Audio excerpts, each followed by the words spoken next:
عن الموضوع ده الوزير او رئيس مبطنة. لا مش مبطنه او رئيس الوزراء اكيد ممكن نختلف مع الرئيس، انما انا ما بعملش زي الناس التانيين.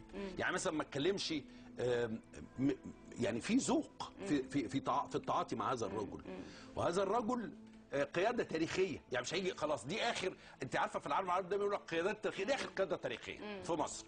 اللي جاي بعد كده ملوش اي امارات. اي حد جاي بعد كده ملوش اي اماره عندي انه يبقى قياده تاريخيه وما غيرلوش الماده 77 ويقعد 20 فتره و30 فتره. حسني مبارك قائد الضربه الجويه واللي قعد مع بقاله 30 خلاص ده له استثناء. طيب. مستثنى بإلا. انما اي حد تاني مهما كان قولوا اللي انتوا عايزينه. ما بتكلمش عن الناس اللي طلعت اشاعات والناس اللي عملت والناس اللي سوت، ولكن هذا الرجل لم نعرف غيره طوال ال30 سنة اللي فاتوا. وهذا الرجل هو مسؤول عننا قدام البرلمان وقدام ربنا. ولذلك مكملة لهذا الدستور. الآن حدث تاريخي نكرر، حسني مبارك لن يكون في انتخابات سبتمبر القادمة. وفي نهاية الخطاب الخاص به قال أن حسني مبارك يترك اسمه للتاريخ ليشهد التاريخ بما له وبما عليه. في بداية هذه الحلقة قلنا لحضراتكم أننا نتوقع في هذا البيان هذه الكلمات، وبالفعل هي هذه الكلمات. ولتنتهي الآن هذه الحركة من الشوارع وتحيا مصر وتحيا الدولة المصرية، ويعود المصريين كلهم صف واحد. الآن تعود الدولة مرة أخرى. حسني مبارك بكل حكمة، حسني مبارك بكل حكمة، حسني مبارك بكل حكمة، حسني مبارك بكل حكمة قرر اختيار الدولة وليختار المصريين. الرئيس مبارك هو الذي توعد بملاحقة الفاسدين، الكلمة دي افتكروها، ملاحقة الفاسدين. الرئيس مبارك هو الذي قال الوطن هو الباقي أما الأشخاص فيزولون. الرئيس مبارك هو الذي سوف يترك مجلس الشعب في يد القضاء، وهو الذي طالب بالحوار مع الأطراف.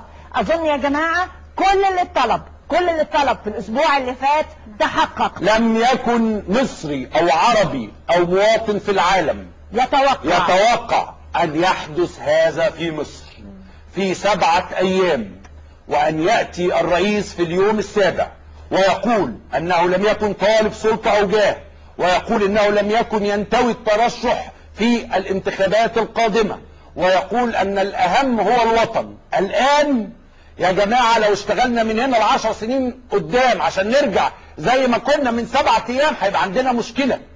حافظوا على مصر.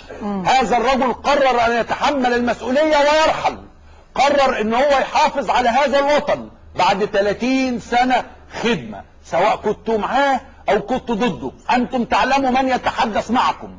حافظوا على البلد. الآن كل واحد يقول لمواطن جنبه أرجوك مفيش مظاهرات من اللحظة دي. يعود الانترنت بكرة.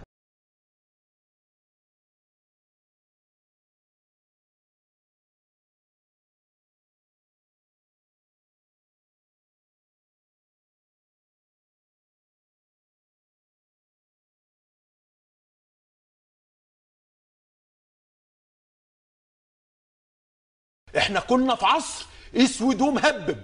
خلونا اتكلم بقى واقول اللي حصل النهارده. انا كنت اتكلم يقول لي اوعوا تشغلوا الواد ده، اوعوا تشغلوا الواد ده يقعد كده زي الكلب. وكنت اقول للناس، اقول لهم والله العظيم 3 ربنا هيحلها. كانوا رجال اعمال اصدقائي يبصوا لي يقولوا لي ده جامد، ده اجمد من ربنا. والله العظيم 3 كانوا بيقولوا اجمد من ربنا. انما ربنا كبير. أنت القوي ونحن الضعفاء، أنت الغني ونحن الفقراء، يعز من يشاء ويذل من يشاء، وهو على كل شيء قدير. واحد جه قال لي مرة، قال لي على فكرة عمرو روح شوف لك بيزنس كده، افتح محل جزم ولا محل بتاع، انت عمرك ما هتشتغل تاني. عمرو أديب وعماد أديب. عماد أديب ذلوا أهله. الراجل على جاي كان بيقول كلمة حق. ابدا اوعى اوعى الراجل ده يبان اصله محترم وبيعرف يتكلم. يا جماعه احنا انتوا فاكرين انتوا اي بلاغات النهارده؟ انتوا سامعين كلام جديد؟ كنا بنقول كل الكلام ده حديد، اسمنت، ارض، احتكار، زنا، دعاره، فلوس من تحت الترابيزه، فساد شرطه، كل ده كنا بنتكلم فيه. بس ايه؟ اتكلم زي ما انت عايز واحنا هنعمل اللي احنا عايزينه. امي قالت لي يا ابني مره واحده بس تطلع على التلفزيون اشوفك وخلاص. كانت عيانه، كانت في المستشفى، كان نفسي اطلع بس يوم اقول لها اما دعاكي الصبح وفي الفجر جيب بنتيجه. العيال اللي طلعوا احسن مننا احنا جبنه، رغم ان احنا اتكلمنا وقلنا كل حاجه، بس احنا ما كانش عندنا القدره ان احنا نتحرك. كان بيكلم كل البرامج، مفيش برنامج كان بيكلمه. كنت اقول له لا، لازم الناس تعرف الحقيقه. وكنت واهم، كنتش متخيل ابدا ان احنا كنا ممكن يعملوا فينا كده، يسكتوا بلد كامله. انما لا، دكرة ورجاله، الشعب ده دكرة ورجاله. كان نجيب ساويرس لما يعوز يكلمني من موبايل بنته، طبعا ما كانش بيفرق لان هم كانوا بيراقبوا تليفوناتنا ببصمه الصوت. انت قاعد حياتك كلها تتكلم. انا كان ليا اصحابي يا يسري ما كانوش يسلموا عليا، بقوا بيخافوا. لا لا لا لا، ده الكلب اللي اترمى. النهارده يا يسري احنا بنحتفل بايه؟ قول ورايا. احنا بنحتفل بانتهاء الذل. لا يمكن ضابط شريف من الضباط المحترمين اللي انت بتشوفهم في دول بيخشى ربنا. دول ما كانوش بيخشوا ربنا، ما كانش عندهم ربنا.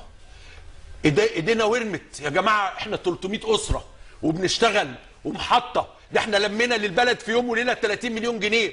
انا كلمني احمد عز بعد ما مشوني، قال لي على فكره انت السبب ان الشعب المصري مش راضي. اهلا يا احمد، اخبار الرضا النهارده ايه؟ اخبار الرضا عند مصر ايه النهارده؟ انت اللي كنت يا احمد بتقول له الشعب يا فندم راضي، عندهم عربيات، يشربوا بيبس وكوكاكولا، بيركبوا اجهزه تكييف، شوف بيستهلكوا بتاع ازاي، معدل التنميه يا ريس كذا. انت اللي وديتنا في ده يا احمد، انت وغيرك. انتوا اللي جننتوا الناس، انتوا اللي قعدتوا. كان العيال بتتقتل في التحرير وانتوا جايبين الكوبري العربيات ماشيه عليه زي الفل وحلوه. يعز من يشاء ويذل من يشاء وهو على كل شيء قدير. اي حد يسال النهارده احنا بنحتفل بايه؟ ان ما عادش فيه ذل. حضرتك النهارده ما فيش حد هيوقفك في لجنه ويقول لك اديني 20 جنيه. ما حدش النهارده هتخش مرور ولا بتاع يقول لك اديني 50 جنيه. ما حدش لما تبقى جايب 4 سنين جيد جدا وعايز تبقى معيد في الجامعه بتاعتك هتتعين معيد في الجامعه بتاعتك. بلدنا هتبقى حلوه، بلدنا جامده قوي. كل المليارات اللي اتسرقت ديت تعرفوا ان البلد دي كان فيها فلوس كتير جدا. النهارده ليله ذهاب الذل من مصر.